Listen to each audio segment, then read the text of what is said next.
Upang mailapit sa mga small-scale miners sa Davao de Oro at Davao Oriental ang serbisyo ng gobyerno at mahikayat sila na gawing legal ang kanilang kabuhayan. Isang mobile one-stop shop para sa kanila ang inilunsad sa Mati City, Davao Oriental sa pangunguna ng Department of Environment and Natural Resources at Mines and Geosciences Bureau. Kabilang sa lumuhok ang 19 na minero na mula sa Kamanlangan sa New Bataan, Davao de Oro. Miyembro sila ng kooperatiba at nais nilang mapakinabangan ng mga serbisyo ng gobyerno, gaya ng interim small-scale mining contract para maging legal na ang kanilang kooperatiba na magmina. So ang pangandoy karon nga mahatagan pod mi og atong kaning sama ning interim mining supply contract. Kay kung wala kay mining supply contract, dili pwede nga maka-operate basta-basta lang. Ayon sa MGB, nasa 69 ang bilang ng mga minahang bayan o ang itinakdang area ng gobyerno upang maka-operate ng small-scale mining. Pero nasa 25 lamang ang naisyuhan ng ISSMC. Problema o mano sa aplikasyon ay financial capability, limitadong kaalaman ng mga minero, illegal mining operations at iba pa.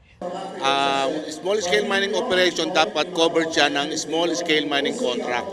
Mag-a-apply lang, agad-agad may issue ng interim small-scale mining contract. Pwede na sila mag-operate sa loob ng 2 taon para ma-perfect nila yung mga requirement. Dahil dito, pinalakas ng MGB ang pagsasagawa ng mobile one-stop shop, lalo't maraming mga small-scale mining din ang hindi pa napailalim sa minahang bayan.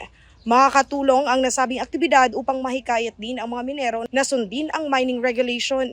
Sa pamamagitan nito, mapakikinabangan ng mga minero ang serbisyo tulad ng business registration at iba pang proseso na batay sa mining regulation. Kabilang din sa one-stop shop ang mining permits, safety, technical and legal support, environmental management, permitting at regulation. Maaari din silang mag-avail ng financial services at market access, health, labor at social development services at local government at public services.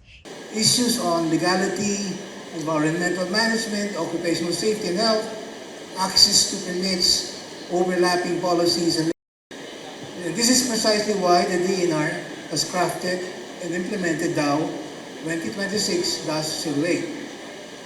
Hinikayat ngayon ni Davao Oriental Governor Nelson Dayanghirang Sr. ang mga minero sa probinsya na sumunod sa batas. Malaking tulong anya sa kabuhayan ng small-scale mining, ngunit kailangang sumunod sa regulasyon ng gobyerno.